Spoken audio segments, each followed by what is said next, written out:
It's been a little bit longer wait than we had expected, but here we are. And Jerome McGinley, I know, after the call, of course, you go through the emotions once, but to walk into this great hall and see the names and to go through these moments, see the plaque as well. What kind of runs through you here as you start these weekend of festivities? Oh, it's awesome. I feel very blessed, and it makes you, end of my career, I reflect and you look back, but especially when I got the call to be in the hall from Lanny, it really makes you reflect, like, how did I get here? I never dreamt of being in the NHL I dreamt to be in the NHL. I didn't dream to be in the Hall of Fame.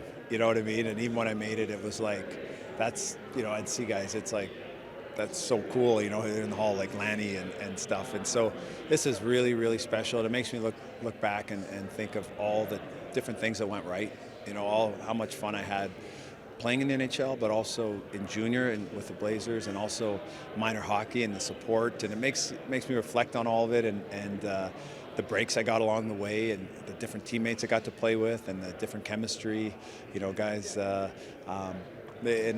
how much fun just being a part of the game is. So it's definitely humbling, and it's really special. It's really awesome. I was nervous before it, but it's great to be here. And the speech part is, but then I talked to a couple of guys and they remind me, and I talked to Pronger and just how the weekend, what to expect, and everyone is thrilled, and I can see it's fun, and it's neat to see the faces and the hockey guys, but I don't know why I'm worried so much about the speech, because hopefully as soon as I'm done, you won't care about it anyway. I try to tell myself nobody, so, but no, it's all good, and it's part of it. Well, that I was going to say, that's got to be part of the advice from guys, though. You stress about some of it, and obviously there's been a long lead up, but also to enjoy it too a little bit. I'm sure you've heard a lot of that. I mean, is that kind of part of your mindset? It was just trying to soak some of it in here as well, speech aside?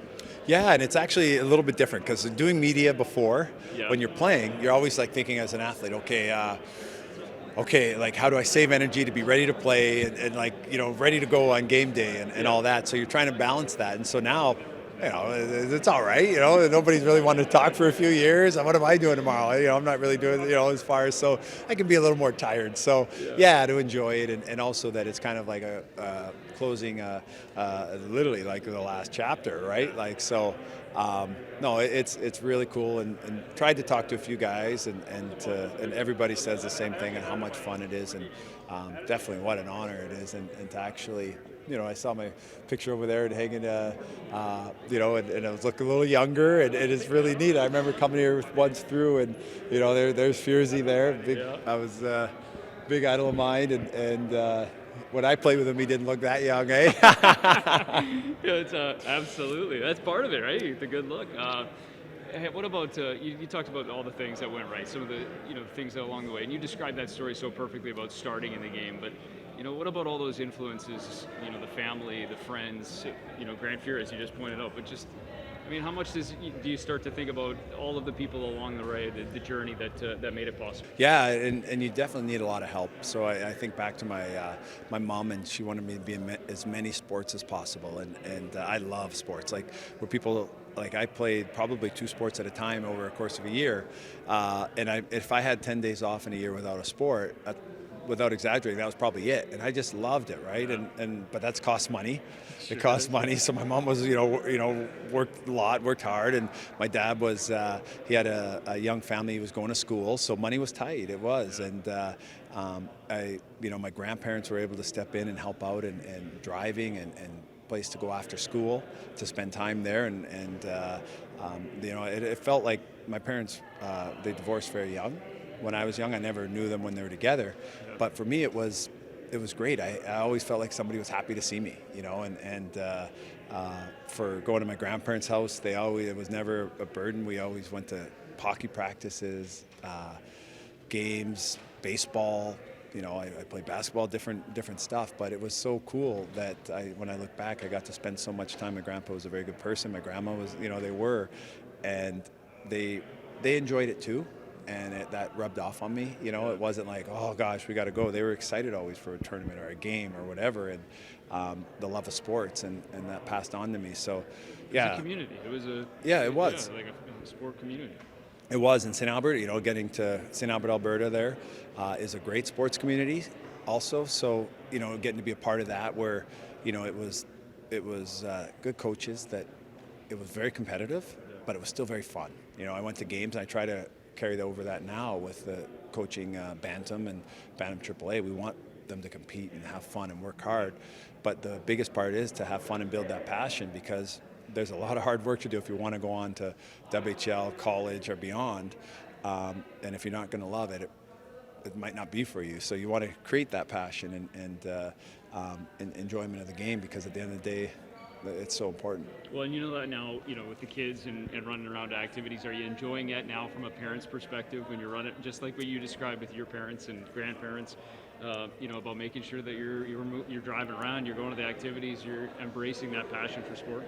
Yeah, and it's been great. We've been very blessed. All three of our kids, our daughter Jade and Tej and Joe, the boys there, they all like hockey, and it's been fun. It's been nice, because I've needed, at the end of my career, it's not easy to quit the game, to be done with the game. It's a lot of fun, the camaraderie, the competitiveness, but to spend that time and to be able to go to rinks with them and to relive it, like that, and then try to find the balance, because I'm competitive, and as a parent, and you want them to do well, and you want their teams to do well, but you're trying to find that where to make sure that they are enjoying themselves, and it's not overdriving, or what I mean, or pushing and stuff. So I try to find that, but I'm thrilled that they really, really like the game and are playing it, and it makes it fun for my wife Karen and I, and my parents, as grandparents, they're there at all the games, so it just keeps going, and it's really cool to still be a part of the game. It's a fun one. You talk about that passion and the competitiveness, and you've carried it on. Why did you like that? And maybe just describe it a little bit, and why you thought that was great to carry over. Well, yeah, my grandpa paid me when I was younger, and for goals and assists, and he was pretty funny. He's a competitive guy. I remember him bringing candies. We had a little pool table in the basement, and with my cousins, a lot of them were at my grandparents a lot at different times, big open house, and he'd bring a bag of candies. He'd be like, "Okay, let's play some games. You win and you get them." And it's it's pretty funny, because if you didn't win, you didn't get them. Okay, here's what it is. We get 4 of these, I don't know, those bluefish, the big bluefish, if you win this one, if you can do this. So then we tried, and you'd think, okay, if you get it. No, if you didn't get it, you didn't get any. It's not a big deal, right? So, but he did it in a good way. And I remember once, my cousin, who was a little bit older than me, came to a game. I was 8 years old.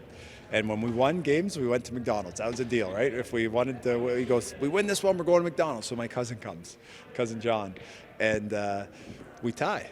We tie the game. It was 2-2. I remember it. And after the game, we're like, "We're going to McDonald's." Grandpa goes, "We didn't win. We didn't win." And I'm like, my cousin was so mad at me. "Jerome, how do you not win the game?" He was so mad. "Oh yeah, we didn't go. We didn't go." So, but it was part of the deal. Yeah, and it was maybe it wasn't even that healthy. I was probably eating there enough anyway. But it was, it's that competitive side, and I thought he had a nice balance with it. And as far as goals and assists, I loved it. He paid me. I would keep track. I'd keep track of all of them, and we'd keep track. And I loved the game anyway, but I thought it made it more fun, and I thought as a teaching thing or developmental thing, I actually did with our kids, because I know a lot of parents won't agree, and some think, "Oh, that's why they play." I don't think that's the case, and maybe it is with some kids, but it wasn't with me. But what it does is it keeps you on. So if you get into games that are 8-1, which a lot of minor hockey games can go 8-1, 10-1, 10-2, either way, I was always just keep trying to go, just keep trying. I was never off. You know what I mean? I don't remember any games I'd be like, I'd be looking at the clock. Okay, I got this much time. I'll keep trying to go and get points and get goals and get assists. And, even at 10-1, it's not all I'm thinking about, but at 9-1, I am kind of thinking, I'm like, "Oh, hey, we're winning. This is easier one to get these things." So I would always be trying, whereas some people may be bored.